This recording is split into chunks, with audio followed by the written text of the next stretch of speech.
Hi guys, welcome to the channel. In today's video, I'm going to show you how you can get X profile link.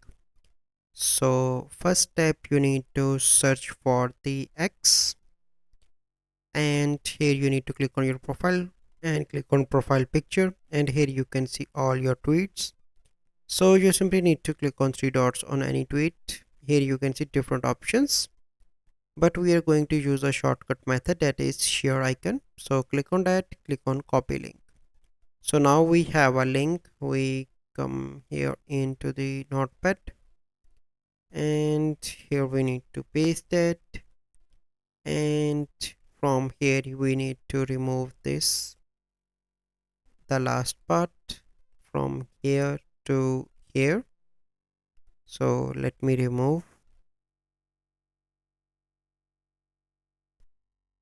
and now we have the link that we can share anywhere with our friends, family. So this is the process. I hope you find this video helpful. If you find this video helpful, must like this video, subscribe to our YouTube channel for future videos. We'll see you in the next video. Thank you. Have a good day.